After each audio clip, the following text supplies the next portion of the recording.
Welcome to Solomon Farm Park. Here at Solomon, we rely on the help of over 100 volunteers to keep our farm park running and beautiful. Today, with the help from Betty from the Flaxen Fleecers Guild, we're going to give you an introduction to spinning wheels.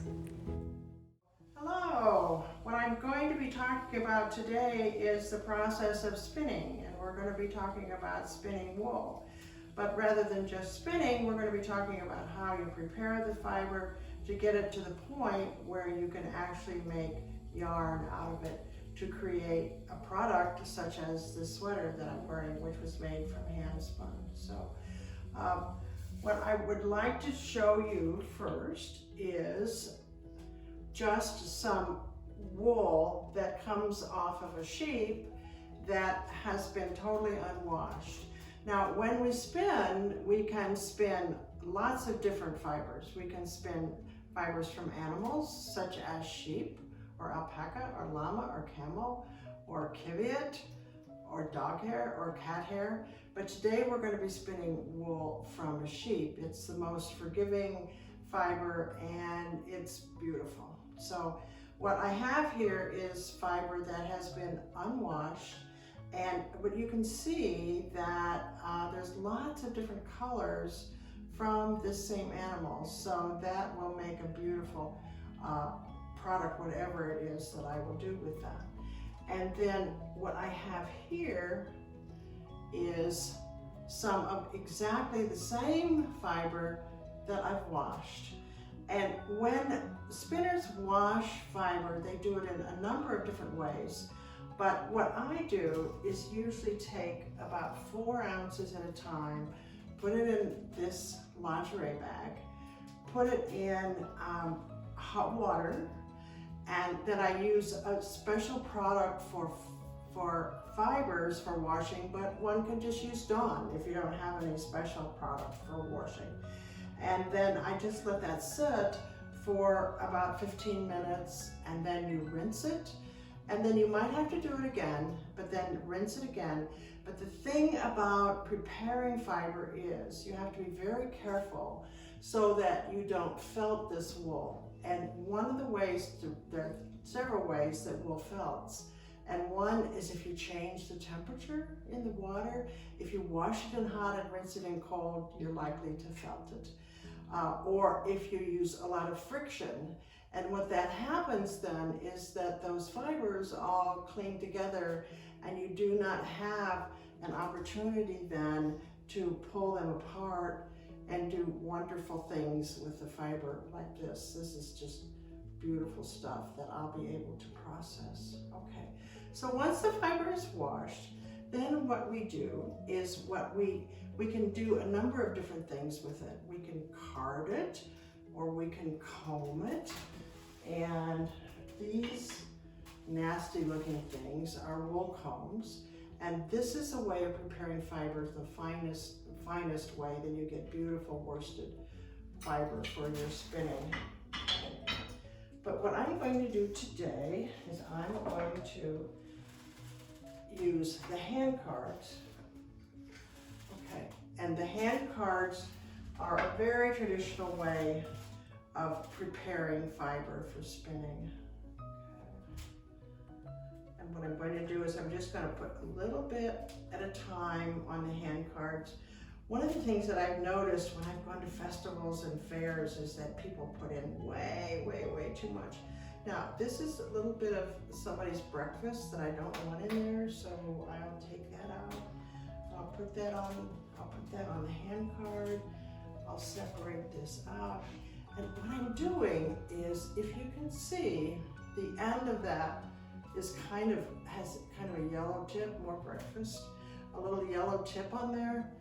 And that is the part that has been bleached by the sun. And I'm going to put all of these on my card in the same direction. So on this end is the cut end, and this end is the end that had been toward the sun. Sometimes those sun bleached ends will just blend in, sometimes they will break off, but I think these will just blend in and just make it a little bit lighter fiber to spin. Okay, so what I'm going to do is I'm just going to brush these together. Now you don't want to crunch them. Okay, transfer that. Put this here. And I'm going to do that like about 3 different times.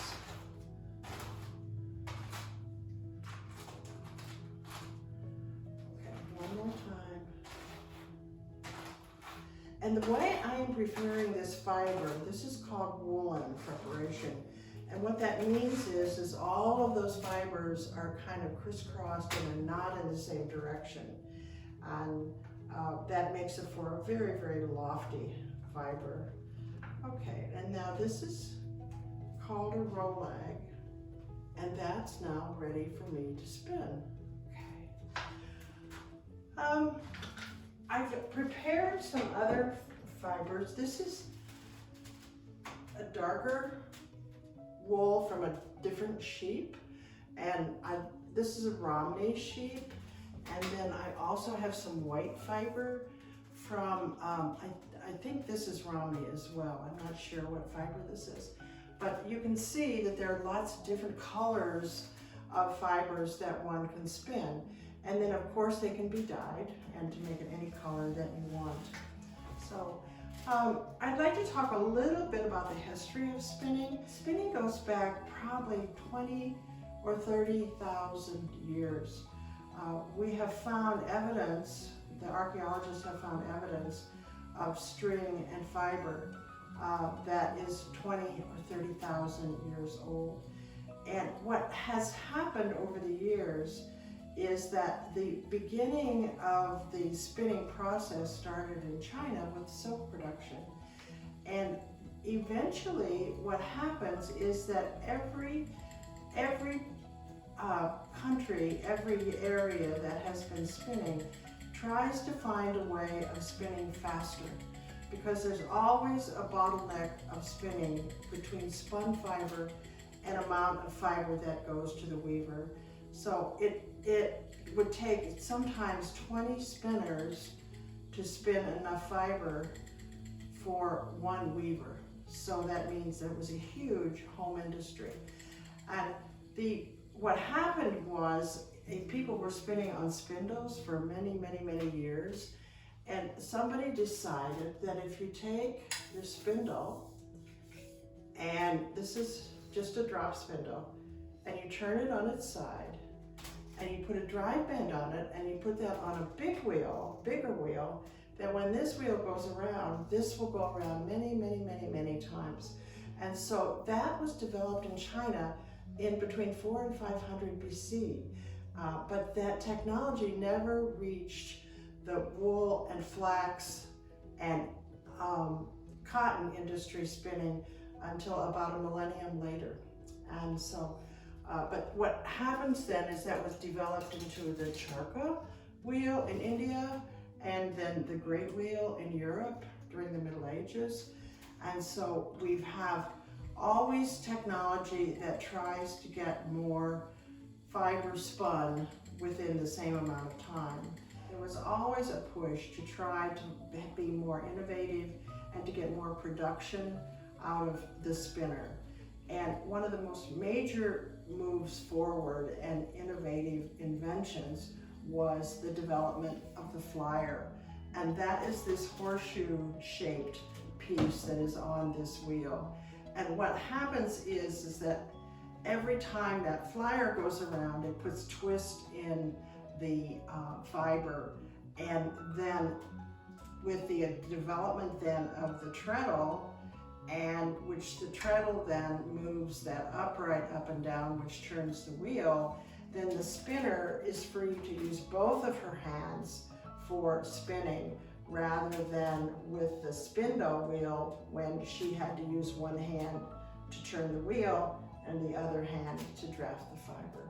So this was invented in the 1500s, and all modern wheels today have some variation of the flyer setup, so that the concept is still almost identical to what it was 500 years ago. That has continued to be a huge production industry, particularly in England.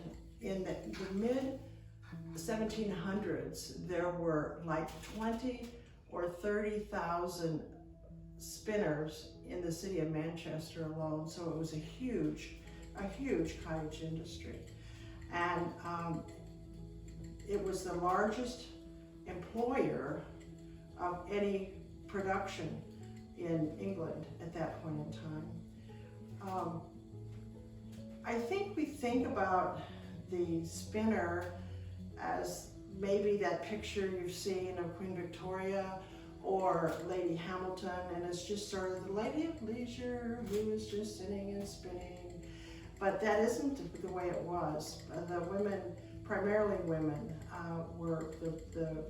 it was a huge production industry until 1700s, when James Hargreave was a weaver, and he was in England, and he had daughters who were spinners, and he figured out a way to make a spinning wheel that could spin multiple bobbins at one time, and that was the beginning of the industrial age.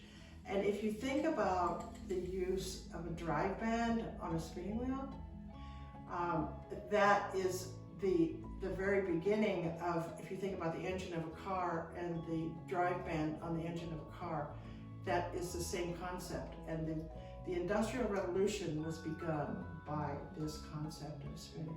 So, I spin because I choose to. I don't spin because I have to, but one of the reasons I like to spin is I think it honors the women that had to do this, not only to provide clothing for her family, but to provide products for her government. There were some colonies that were required to produce a certain amount of spun fiber to send back to the king before the revolution. So, but this is one way I have of honoring, and besides that, I enjoy it and it is fun. So, thank you.